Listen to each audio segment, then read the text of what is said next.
A ver, vamos a apagar micro, por favor. ¿Se escucha lo que digo? Sí. No necesitamos micro. Ok. Perfectamente. Sin micro. Gracias. No, voy a andar caminando y vamos a hacer una dinámica de la siguiente forma. Si alguien tiene una duda, levante la mano. Y en la mayor brevedad le cedo la palabra para que no haya dudas y se queden con este proceso hasta el final. Luego se nos olvidan las preguntas. No hay preguntas tontas, hay gente tonta que no pregunta.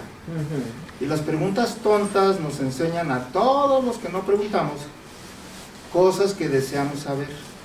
Ahora bien, voy a empezar con algunas frasecitas. Cuando la gente viene y dice que tiene un conflicto, que tiene un problema, que tiene una enfermedad, le digo, tú no estás viviendo un drama, tú estás viviendo un programa. No venimos a vivir nuestra vida, desafortunadamente. Cuando un ser humano es concebido, es porque ese árbol genealógico requiere un niño para ponerle la piedra del pípila en la espalda, o una niña para ponerle la mochila de Dora la exploradora en la espalda. El conflicto familiar es tan grande que necesitamos repartir el peso, como cuando cargan el cajón del muerto. Entre muchos no se siente. Entonces, todos los seres humanos que nacemos, somos como un Dios en embrión, pero nunca nos permitimos terminar el proceso. Nos dejamos influenciar sin saber por nuestros padres, nuestros familiares, nuestros maestros, nuestros amigos, y les permitimos que nos pongan límites y programas, y esto va a marcar nuestra vida. La biodescodificación es una técnica emocional breve complementaria. Emocional porque todo conflicto emocional que el consciente no puede resolver, el subconsciente se hace cargo y nosotros lo vamos a llamar enfermedad, karma o destino. Es muy pesado, pero es cierto. ¿Por qué el subconsciente se hace cargo? Porque es nuestro protector. Todo nuestro aprendizaje es desde que nacemos hasta 7 años. Y de acuerdo a lo que hemos aprendido por experiencia o por influencia de las personas que nos rodean, lo damos por hecho. Si papá te dice que te quiere mucho y mamá te dice que te quiere mucho, les crees. Pero si te dicen que te va a venir el coco a jalar los pies en la noche, no duermes, tienes pesadillas, les crees. Si te dicen eres un inútil, no vas a lograr nada en la vida, les crees. Si te dicen constantemente que eres muy inteligente, que eres muy capaz, que todo lo solucionas, que todo lo resuelves, que vas a salir adelante, les crees. Y entonces todo nuestro destino no es nuestro, está en manos ajenas. Y entonces Christian Fleche, que es mi maestro, nace en Francia, y él dice, yo me llamo Christian Fleche, pero antes de mí mis padres tuvieron un niño que se llamaba Christian Fleche y falleció. Y cuando yo fui concebido, tengo el propósito de aliviar al enfermo. Y entonces, como él era de familia humilde, no pudo estudiar medicina, estudió enfermería. Él es licenciado en enfermería. Y se dio cuenta que las personas enfermas con un mismo diagnóstico, algunas se curan, otras se hacen enfermo crónico y otros se mueren. En sí no es la enfermedad, es la forma en que tú como persona enfrentas o resuelves tu enfermedad. Él empieza con este programa de la biodescodificación original y conoció y trabajó en forma conjunta con un doctor alemán que se llama Rick Gerd Hammer, que es el autor de la nueva medicina germánica. Y el doctor Hammer es una persona extraordinaria, tiene 5 doctorados, pero es alemán, es muy estricto, es muy científico, y no toma en cuenta la parte que llamamos el espíritu, el alma, la intuición. Y aquí es muy básico, en este tipo de terapias, nuestra emoción, nuestra intuición, nuestro espíritu, o como quieran decirle, el ánima es el que mueve, por eso estamos animados de venir aquí. Y entonces él se separa un poquito de el doctor Hammer, aunque las enseñanzas de Hammer son básicas en todos estos procesos. Y él elabora sus propias teorías y se apoya muchísimo en gente que estuvo antes que él, como Marc Frechet, que es un psicólogo francés, que comenta lo siguiente. Él dice: hay ciclos biológicos celulares memorizados. Nuestras células tienen memoria y repiten los ciclos que aprendieron. En nosotros, o la información que recibimos genéticamente o emocionalmente de nuestros ancestros. Y elabora esta palabra que se llama proyecto sentido. El proyecto sentido es la emoción que las personas ponen en el niño que está en gestación. Si mi madre está embarazada y comenta estoy embarazada, mi abuela, que era súper católica, va a decir este niño va a ser sacerdote. Si mi padre fuera mecánico y le gustan las carreras de autos, va a decir este niño va a ser piloto de autos Fórmula 1 y él va a arreglar sus propios motores. Si mi madre tuvo una niña que era su amiga en el kinder y en la primaria se muere porque tenía una enfermedad cardíaca congénita, mi madre va a decir no, este niño va a ser cirujano de corazón, pero va a ser un cardiólogo infantil. Y entonces todos estos proyectos sentidos que nos ponen en la espalda nos marcan. ¿Y quién tiene más influencia? Aquella persona dentro de mi entorno cuya fecha de nacimiento o concepción está relacionada con la mía, cuyo nombre me ponen para honrar su memoria, cuyo parecido físico y el mío son como dos gotas de agua. Y entonces venimos con la historia de Marc Frechet, que su madre, que era una mujer joven en Francia ya por 1943, para no padecer hambre y frío, porque estaba ocupada a París por los alemanes, se dedica a colaborar con el ejército alemán y de esta forma tenía alimentos, abrigo, etc. Pero cuando viene la invasión de Normandía y los aliados empiezan a ganar terreno y ya están en franca huida los alemanes, el papá le dice: hija, todo el mundo sabe que colaboras con los alemanes, tienes dos opciones antes de que termine la guerra: te das a la fuga o te embarazas. Y dice ella: ¿y para qué me embarazo? Porque si te detienen y te juzgan, la ley es más benévola con una mujer embarazada o con un bebé pequeño. Y entonces la mamá de Marc Frechet se da la tarea, difícil tarea, de embarazarse, y lo consigue. Pero cuando la detienen, el embarazo no se le nota. Y entonces dice Marc Frechet: los primeros meses de gestación los viví en la cárcel, y cuando nací en la cárcel todavía permanecí 9 meses más, y había una cantidad impresionante de mujeres que querían cargarme, apapacharme, bañarme, cambiarme de pañal, cantarme, arrullarme, pero la que realmente debía haberme querido era mi madre, y jamás se ocupó de mí. Siempre estuvo rodeado de personas, pero fui un solitario, absolutamente rodeado de personas. Y esto se repite a lo largo de mi vida, dice Marc Frechet. Yo fui concebido con el único propósito de liberar a la mujer de su cárcel. Y cuando él se hace psicólogo, hay una enfermedad que se llama esclerosis lateral, esclerosis en placa, esclerosis, etc. Y la esclerosis en tiempos de Marc Frechet era un diagnóstico terrible porque no había una curación para esta enfermedad. El paciente más famoso a nivel mundial es Lou Gehrig, que era un beisbolista que se casó con Marilyn Monroe y que se murió de esclerosis. Entonces, cuando las mujeres por alguna casualidad iban con el psicólogo Marc Frechet con diagnóstico de esclerosis, todas se curaban el 100%, y decimos inexorablemente, es algo que no se puede evitar. Y cuando le cuestionaban a Marc Frechet: ¿por qué tú tienes éxito? Dice: porque yo fui concebido con un propósito, liberar a la mujer de la cárcel, y la enfermedad es una cárcel para estas mujeres. Y entonces aquí se rompen paradigmas y se abren parteaguas y viene un proceso diferente. También está Anne-Céline Schutzenberger, que es una psiquiatra francesa, que de repente ella ya es una mujer adulta y le dice a su hija un día: mamá, ¿te has dado cuenta que tu hermano, que tu madre, mi abuela, que tu madre, mucho tiempo desde que tú naciste, porque fuiste primogénita, mucho tiempo después, su hermano menor muere, mi tío abuelo muere siendo pequeño, que tú a tu vez eres primogénita en tu casa y que muchos años después, así como de milagro, tienes un hermanito, mi tío, quien fallece siendo muy pequeño? Yo soy una mujer madura y que acabas de tener un bebé hace poco tiempo. Yo cuando vi que nació mi hermanito, volteé a ver el pasado y no dije nada por no echarle la sal.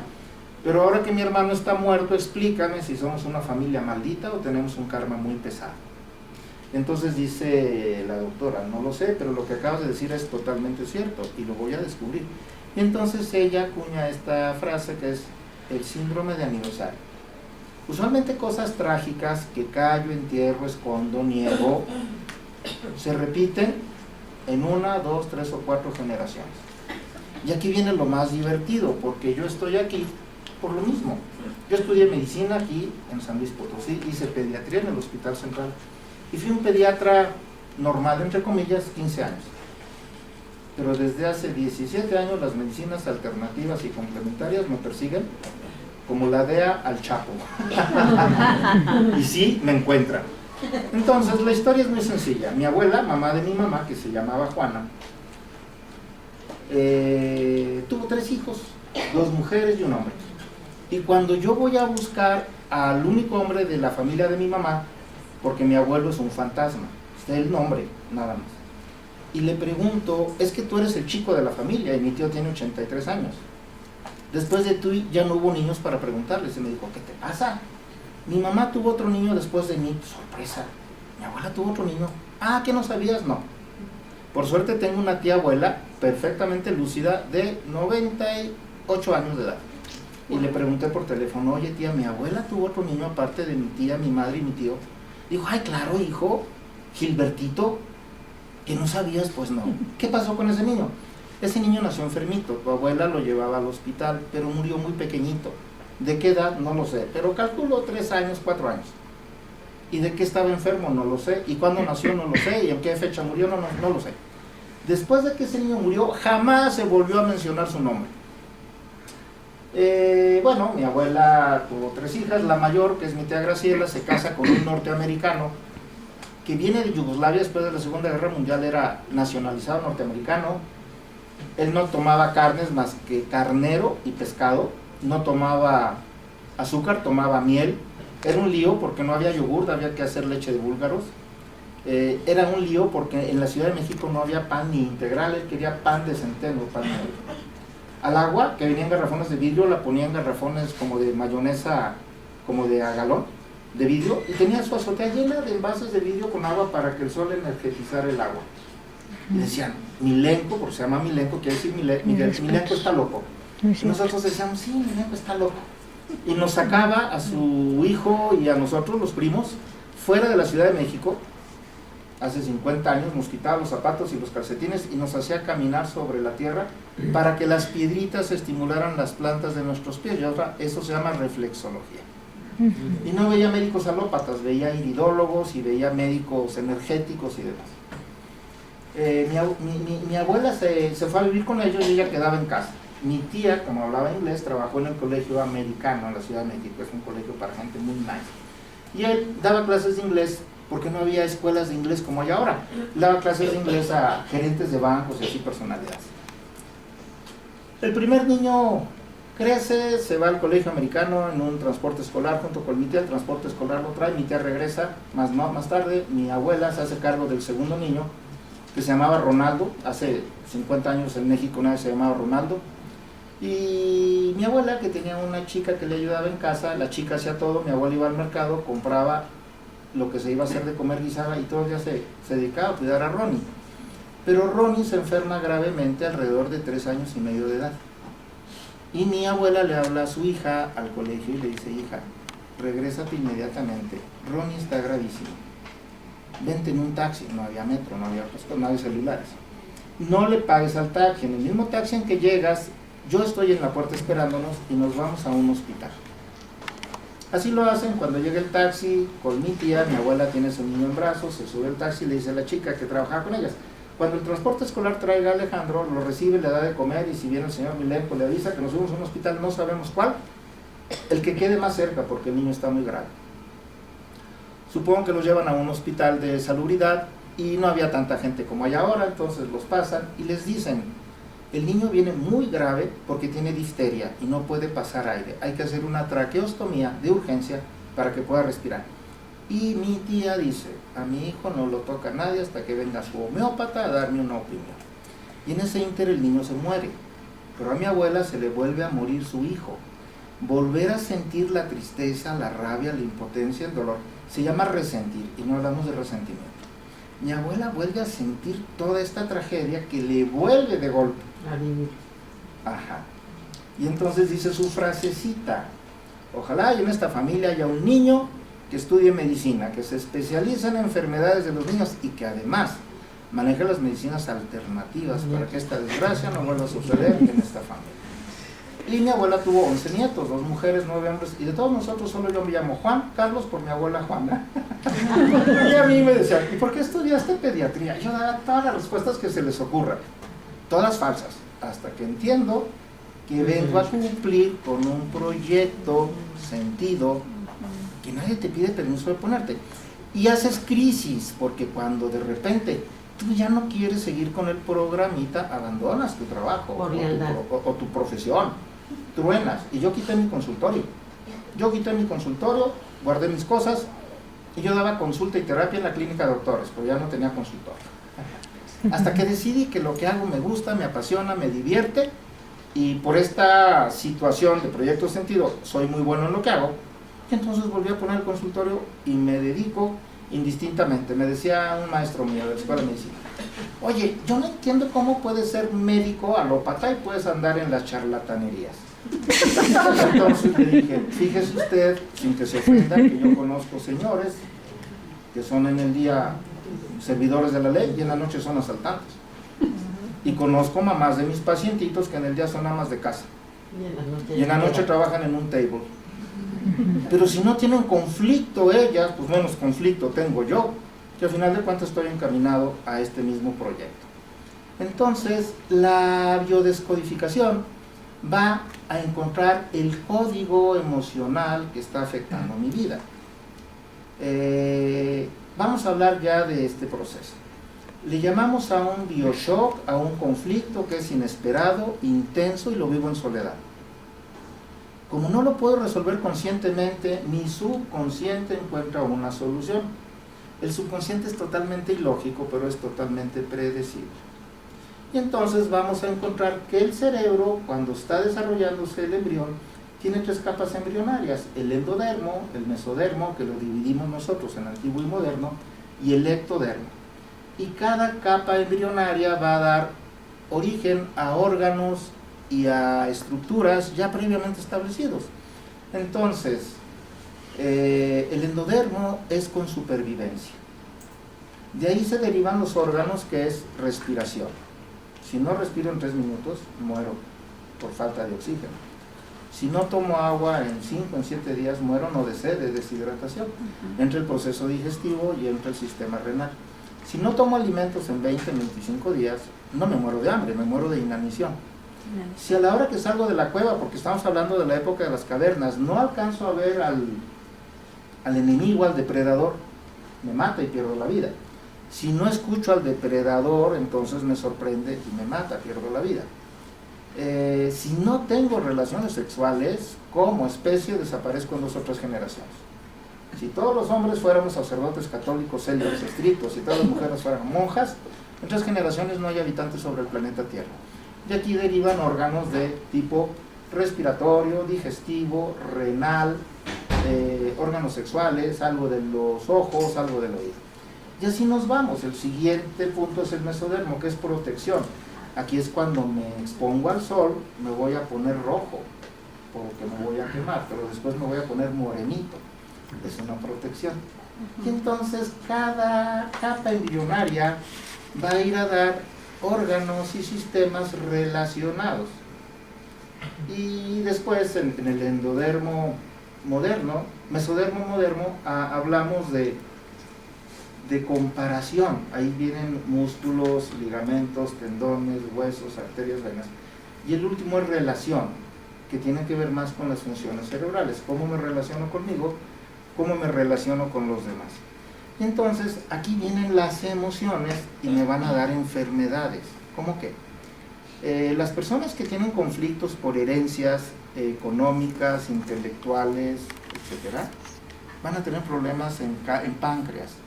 Si se acuerdan de Steve Jobs, él tuvo un cáncer de cabeza de páncreas, porque él es hijo natural, el papá no lo reconoció. Primero le niegan el apellido.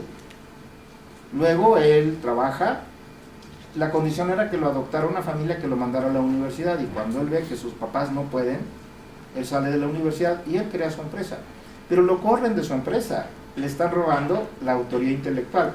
Y aunque después regresa a trabajar con una empresa propia que es Pixar, de todas maneras al final muere por un cáncer de cabeza de páncreas. Cuando yo pienso que todo lo que la gente dice es en contra mía, que la gente me ataca, que me agrede, me están llenando el hígado de piedritas, entonces tarde o temprano voy a tener una litiasis vesicular o piedras en la vesícula. Cuando a mí me dicen que tengo pocos días, pocos meses, pocos años de vida, lo primero que quiero es vivir. ¿Y qué necesito hacer para vivir? Pues respirar. Entonces cuando a la gente le dicen, usted tiene cáncer y le tienen 3 meses de vida, lo que hace es el subconsciente crear más pulmón, un adenocarcinoma de pulmón, que es una solución que no resuelve. Y entonces voy a hablar, me voy a meter un poquito. Si a una señora viene y le dicen, usted tiene cáncer de mama, debajo de la mama, pensando que sea el lado derecho, hay costillas. Y las costillas van a tener una desvalorización. Esas costillas van a tener una osteoporosis. Y el miedo a morir va a ser un adenocarcinoma de pulmón. Y si le toman una radiografía, va a decir, señora, el cáncer se le pasó a los huesos y al pulmón. Mentira. Una célula de mama no puede crecer en tejido pulmonar o en tejido óseo. Eso es falso. Yo no puedo sembrar una semilla, hacer concreto y antes de que se seque meter las semillas. No es el medio adecuado para que crezcan cualquier tipo de semilla. El doctor Hammer nos habla de los focos de Hammer. Y entonces en el cerebro, cada que hay esta emoción, hay una especie de halo o de edema que se identifica en las tomografías axiales computarizadas de cráneo. Entonces, la emoción primaria me da una imagen y la fase de resolución me da otra imagen. Entonces, cuando a la persona le hacen una tomografía y el médico ve esta imagen, dice, ¡pum!, ya tienes metástasis en el cerebro. Falso.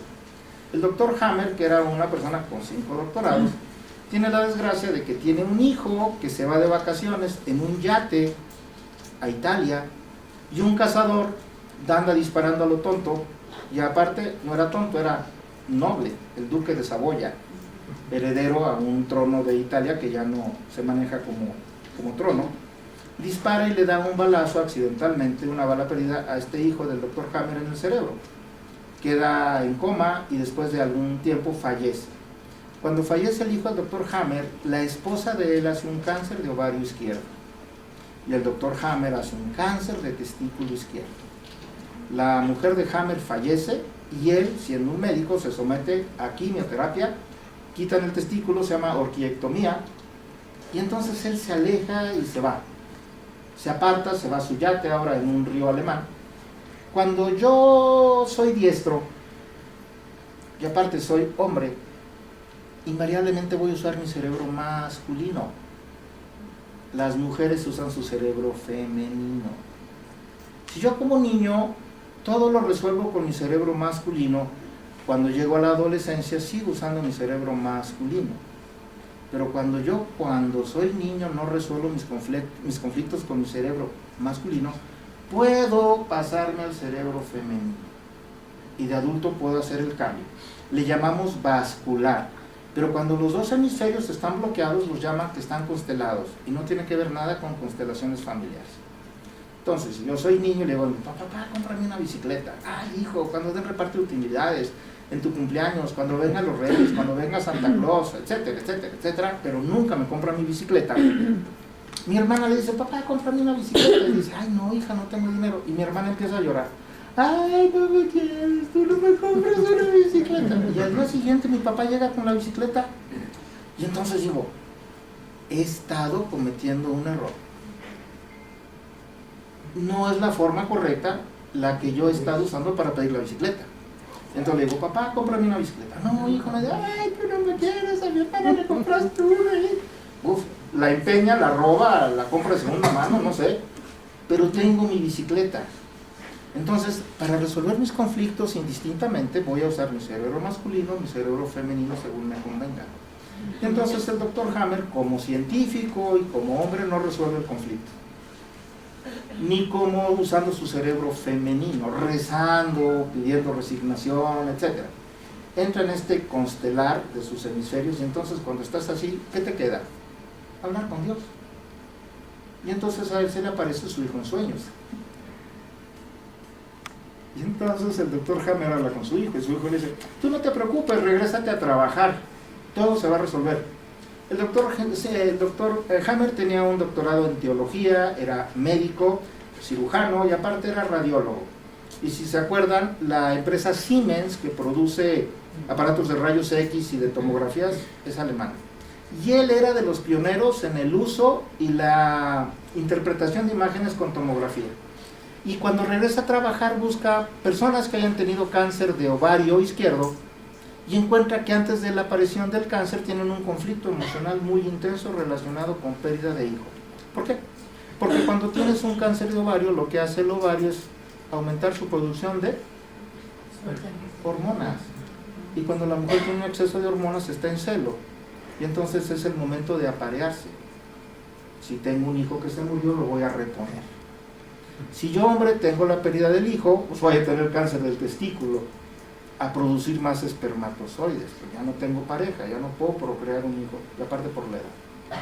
Entonces, encuentra que todas las personas que tienen una pérdida como la de su esposa y como la de él, un cáncer de ovario, un cáncer de testículo, tienen un conflicto emocional previo a la aparición de la enfermedad.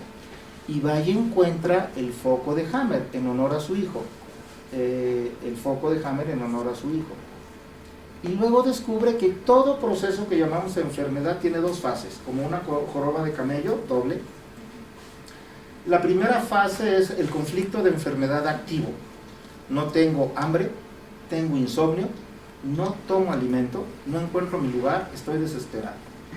Y cuando viene la fase de curación, que él llama conflicto lisis, lisis es ruptura, entonces ya la persona se queda dormida, ya come, no le gusta la comida pero come por inercia, ya empieza a tener calor en las manos y empieza a sentirse animado. La fase de reparación es muy importante porque es cuando nosotros vamos al doctor, es cuando tenemos fiebre, pus, flema, tumor, sangrado. Y muchas veces cuando vas al doctor con un cáncer o con una neumonía o con una pancreatitis o como sea, el doctor inhibe el proceso natural del cuerpo para sanarse. Pero también es el riesgo porque en la fase de reparación o de conflicto lisis viene el infarto. Y entonces al doctor Hammer sus pacientes se le morían de infarto porque él era muy estricto en sus tratamientos. Lo que pasa es que, por ejemplo, en la naturaleza, voy a hablar de los machos, en época de celo pelean, obviamente por las hembras y por el territorio. Pero como mantienen una pelea, necesitan un mayor aporte de flujo al corazón. Y las arterias que irrigan el corazón se llaman arterias coronarias. Y en ese momento de la pelea se erosionan para que haya mayor flujo de sangre. Si están así, se erosionan y quedan así. Pero la pelea dura, no sé, 20 minutos, 30 minutos, a lo máximo 2, 3 días. Y luego viene la fase de reparación. Cuando viene la fase de reparación o cicatrización hay edema. En el hombre que ha perdido su territorio, su trabajo, su pareja, su autoestima, viene la fase de reparación. Pero no lo resuelve en 1, en 2, en 3 sentadas, meditaciones, en 3 fines de semana. Tiene un conflicto de meses. A la persona que la jubilan está rumiando su tristeza, su dolor, su inutilidad, su falta de ocupación y pum, vale, se nos mueren de infarto. Y muchas personas que tuvieron un conflicto de la bolsa de valores pierden su patrimonio, todos los acreedores, se mueren de infarto. Entonces al doctor Hammer se le morían de infarto sus pacientes. Entonces es cuando viene la biodescodificación a encontrar la causa emocional, que es el origen de tu enfermedad, Y yendo a encontrar el momento en que se instala este programa, se puede desprogramar y meter un programa diferente. Entonces hablamos de la biodescodificación como una terapia emocional breve, complementaria breve en relación a psiquiatría, por ejemplo. Si yo tengo un conflicto a los 8 años y voy con el psiquiatra desde hace 3 cada semana y le platico mi historia, porque el psiquiatra te escucha con atención, pero no te dice nada. Y te da medicamentos porque andes así medio son. Vuelvo a vivir esta emoción, la rabia, la impotencia, la decepción, yo me culpo y vuelvo a tenerlo cada semana, pero no resuelvo nada. Aquí cuando te escucho voy al momento en que se instala el programa y lo quitamos. Es que yo no me acuerdo, solo tengo esta vaga aceptación. No te apures, como es complementaria usamos programación neurolingüística, usamos kinesiología, usamos técnicas de liberación emocional, usamos hipnosis. Hay unas técnicas nuevas en las que accedes directamente al subconsciente, como TAT, Tapas Acupressive Technique, está Psyche y está una medicina integrativa. Accedes al subconsciente de tu paciente, porque el subconsciente es el responsable de todo lo que nos pasa, lo bueno y lo malo. El consciente, bueno, tenemos 4 estados de conciencia. Consciente, cuando yo me doy cuenta de las cosas, aparentemente. El subconsciente, que el subconsciente siempre está presente incluso cuando dormimos, pero el consciente no lo deja salir. El consciente es la punta del iceberg y el subconsciente es todo lo que está oculto. El inconsciente, cuando me desmayé o me anestesiaron. El supraconsciente, sí, cuando hablo con Dios. El consciente maneja tal vez 200 bits de información por segundo. El subconsciente maneja 200 millones de bits de información por segundo. Mientras yo estoy platicando, mi subconsciente mantiene mi temperatura, frecuencia cardíaca, frecuencia respiratoria, cifras de tensión arterial, está filtrando orina, mis riñones, estoy en un proceso digestivo, estoy consciente de que todas las cosas que tengo que hacer cuando termine la charla, y las células de mi cabello, tenemos 5 trillones de células. Todas las glándulas que tengo en el cuerpo están reguladas, produciendo hormonas en determinada cantidad, en determinada calidad. Hay hormonas que están suprimidas, hay otras que están estimuladas su producción, de tal forma que yo no podría manejar mi vida. El subconsciente lo hace y decide por mí. Entonces, cuando a mí me dan a escoger un helado de chocolate o de vainilla, antes de que yo diga, mi subconsciente dio la respuesta. Y cuando yo selecciono chocolate, me hago tonto creyendo que yo encontré la respuesta. Ya estaba allí. Entonces, cuando yo quiero hacer un cambio, si no involucro a mi subconsciente, voy a fracasar. Si a fin de año digo, voy a dejar de comer, voy a bajar de peso, voy a dejar de fumar, voy a hacer cambios en mi vida, ya no me voy a juntar con los amigos, no sé, ya no voy a ser un comprador compulsivo. Y en junio digo, no logré nada, no tengo fuerza de voluntad. No es fuerza de voluntad, es falta de involucrar al subconsciente en el proceso. Y entonces, cuando nosotros usamos estas técnicas, podemos hacer el cambio. Estábamos hablando del bioshock. El bioshock es una situación que yo vivo en forma inesperada, intensa y la vivo en soledad. Ahí hay un evento programante que se instala como programa. Y cada que yo vivo una situación que me recuerda a lo que viví, o que es idéntica, o que es muy parecida, mi subconsciente entra en acción y se llama evento desencadenante. Me desencadena todos los procesos. Evento programante, tengo una emoción muy fuerte y no tengo enfermedad. Evento desencadenante, no tengo emoción, todo lo presento enfermedad. Ejemplo, una persona trabaja en la zona industrial, trabaja de 7 de la mañana a 5 de la tarde. Pero le dicen en su empresa el Viernes Santo, urge que este producto llegue a Monterrey mañana. Vete a ver en qué paquetería te aceptan este producto que nos está exigiendo el proveedor. Ojalá y encuentres quien lo lleve, si no te tienes que ir a Monterrey a llevar. Entonces este señor se viene a las paqueterías y obviamente pues no funcionan, pero se acuerda que los camiones de pasajeros tienen paquetería y esos no cierran. Se viene a la central camionera y le dicen que efectivamente sí, pueden llevar el paquete y el mismo día lo pueden recoger en Monterrey, en en una oficina, ahí donde están las gentes que abordan, no en la paquetería. Entonces lo manda, pero no avisa que ya me desocupé. Dice, me voy a hacer tonto. Entonces va, y aprovechando que es Viernes Santo, se mete en un restaurante de mariscos y está echándose un cóctel de camarones viendo a la calle. Y ve pasar a la esposa abrazada con otro tipo y dándose unos besos de película. El tipo se queda en shock. Inesperado, intenso, no lo puedo platicar porque estoy en horas de trabajo. Y aparte nadie me va a comprender. Evento programante.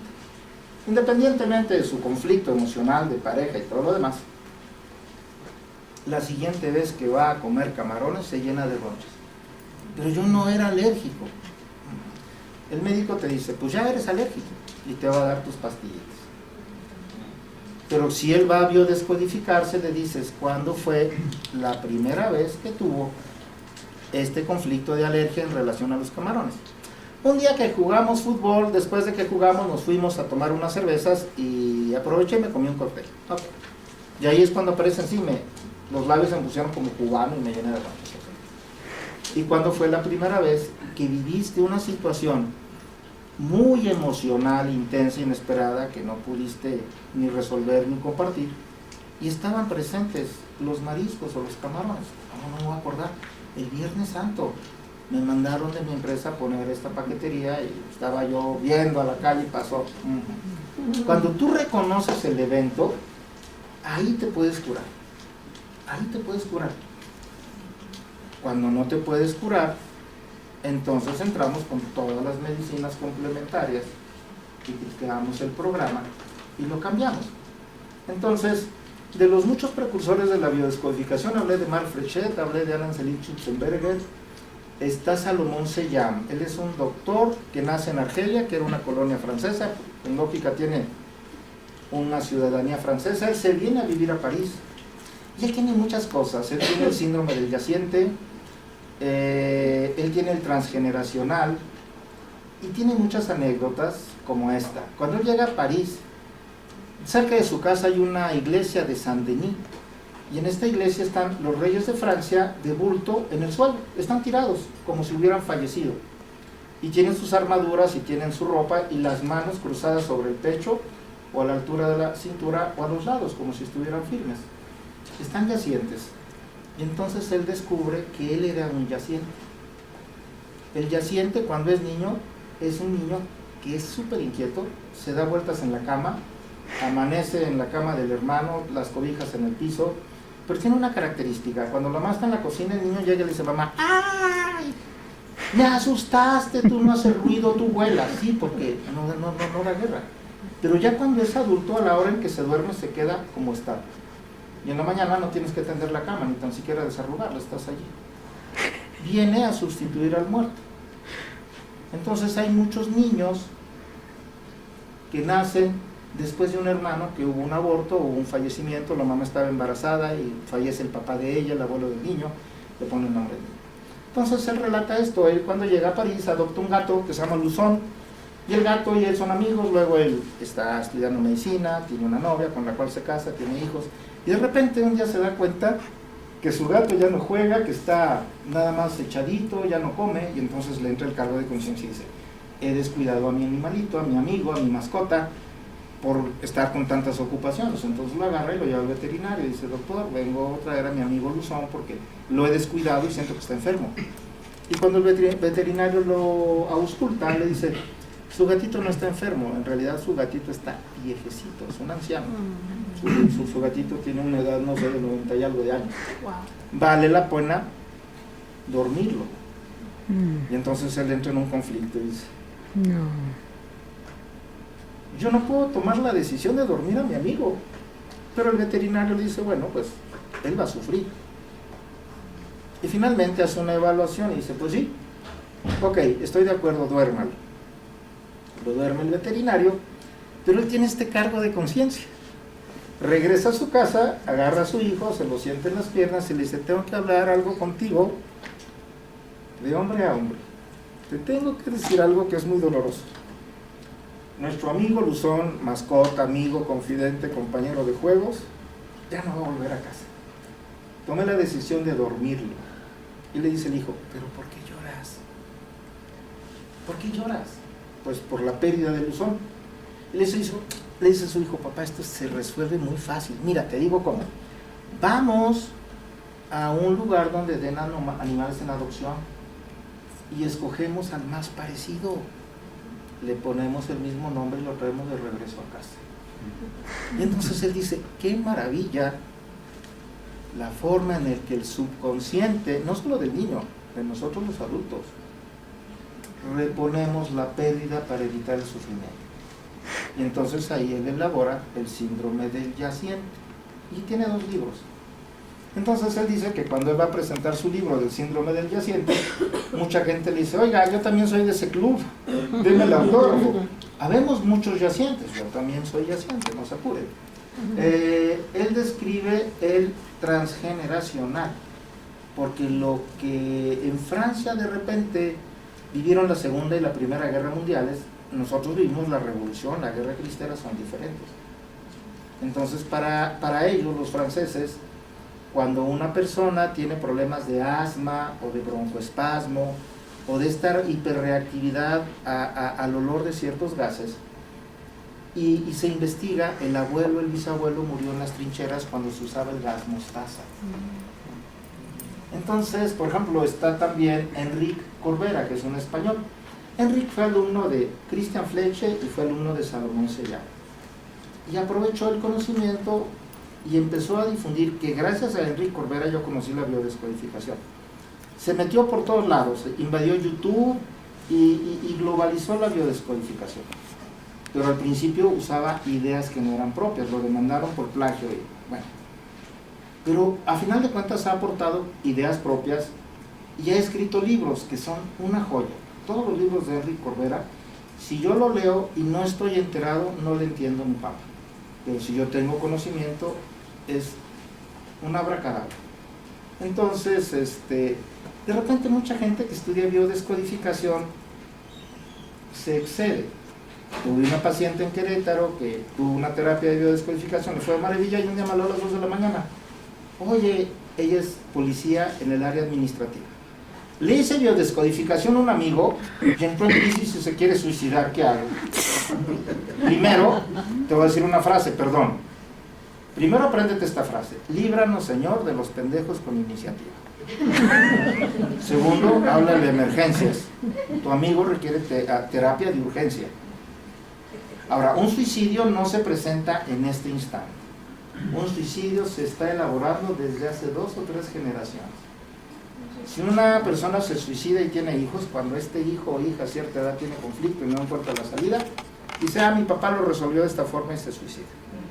Entonces, tenemos que ver nuestro árbol genealógico, a ver qué andamos bien o qué andamos mal. Y no sé cómo voy de tiempo. Voy bien. Pero todo esto es una serie de historias, porque cada terapia es diferente. El acompañante en biodescodificación, porque no le dicen terapeuta, le dicen acompañante porque te acompaña. Debe tener 3 características con P. La mamá te da protección. Cuando eres pequeño te da calor, te da alimento, te enseña a leer, etc. Protección. El papá te da permiso. Si a los 13 años le dices, mamá, ¿puedo ir a una pijamada a casa de mi amiga? Pídele permiso a tu papá.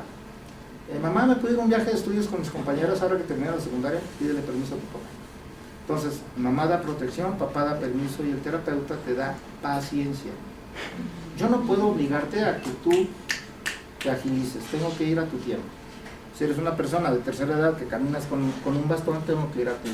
Y si eres atleta, pues voy echándole, pero voy atrás de ti, tengo que ir a tu tiempo, a tu velocidad. Decimos que la mamá y el papá tenemos un control remoto, inalámbrico, invisible, indestructible. Todas nuestras emociones, nuestros pensamientos, nuestras vivencias, el niño las capta. Y entonces cuando el niño está en gestación y los primeros 7 años, resuelve los conflictos de mamá. De los 7 a los 14 resuelve conflictos de papá. Y de 14 en adelante vive su vida. Pero en México tenemos muchas mamás que son mamá y papá al mismo tiempo. Entonces el niño va a resolver conflictos de mamá y papá desde gestación hasta 14 años. Si el niño lo cuida la abuelita, va a resolver conflictos de mamá y de abuelita. El niño hace una integración emocional. Integrar es meter al interior algo que no tenías. Las células integran el oxígeno que traen los glóbulos rojos e integran la glucosa que trae el plasma. Lo meten al interior de su célula. Entonces el niño hace una integración emocional de todas las experiencias de la mamá. Y no nos damos cuenta. Como pediatra, yo doy consulta de pediatría, no doy terapias de niños. Cuando el niño tiene un conflicto, se le da la terapia a la mamá o al papá. Doctor, mi niño tiene síndrome de atención dispersa.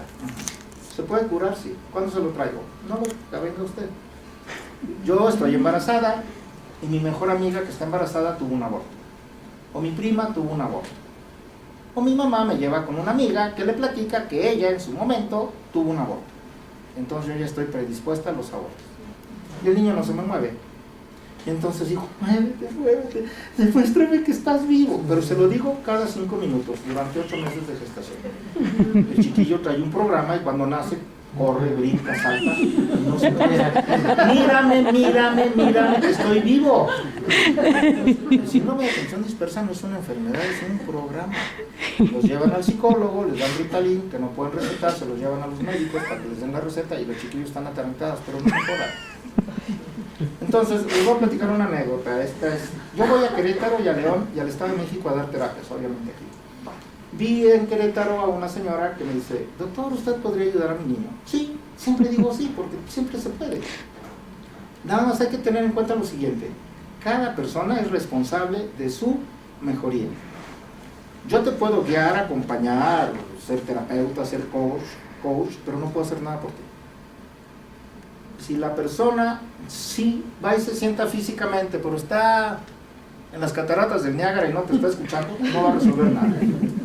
La curación, la sanación, la mejoría de la persona depende de ella, no de ti. Esa es la primera. Entonces va esta señora y me dice, ¿me puede ayudar con mi niño? Sí. ¿Qué se ofrece? Es un niño de 5 años que no puede decir la letra R al principio de la palabra o la doble R a mitad de la palabra. Ok, sí se puede. Aquí traje al niño. Dije, mira, vamos a intentar. Ahí usamos hipnosis. Pero el chiquillo no me atiende. Necesito tu total y completa atención. Entonces le digo, llévense al niño a ver las caricaturas, a ver si puso la marrana. Vamos a trabajar contigo, le digo a la mamá que es hija de un doctor.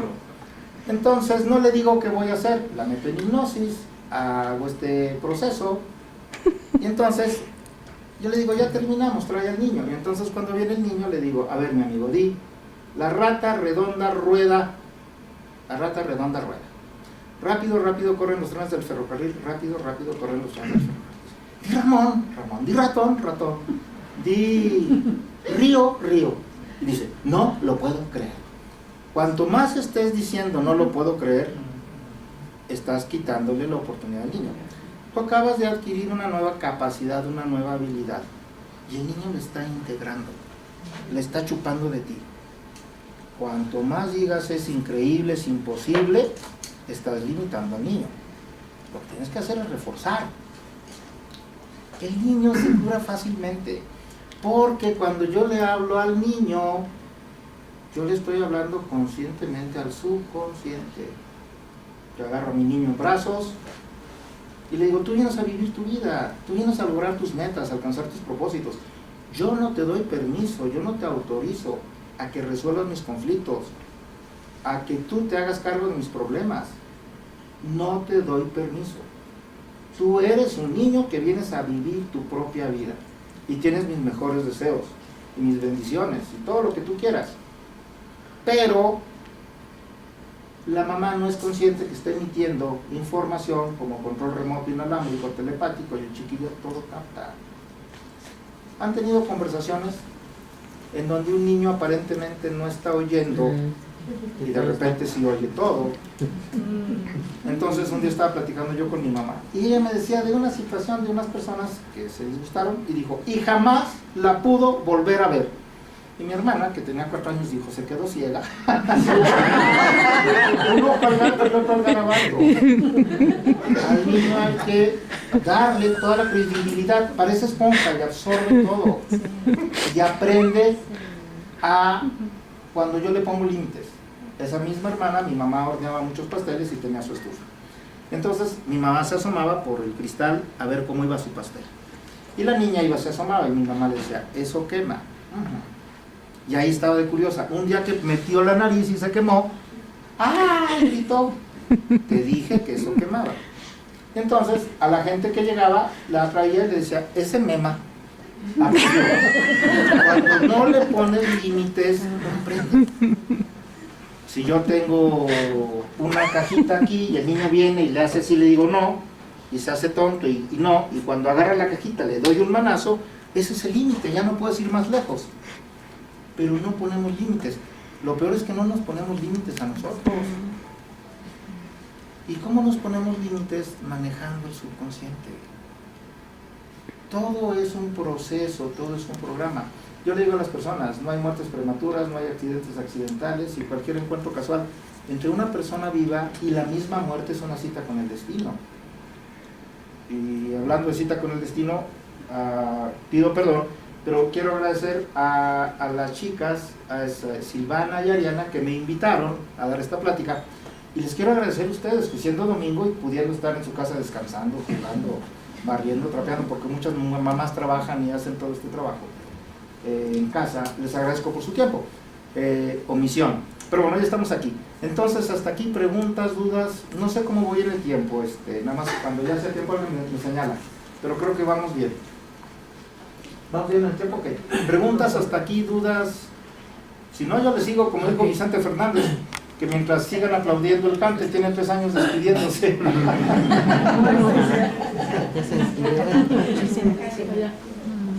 Dígame. Yo entiendo eso, que si hay gente que no hizo algo, que no cumplió una meta, se lo está encargando a alguien del clan, ¿verdad? Pero al mismo tiempo que estamos los dos aquí, ¿cómo nosotros trascender? Vamos a poner en pocas palabras, morir, pero no queremos tampoco que estando allá arriba, yo no hice algo, no cumplí algo, entonces vuelvo a hacer el mismo proceso.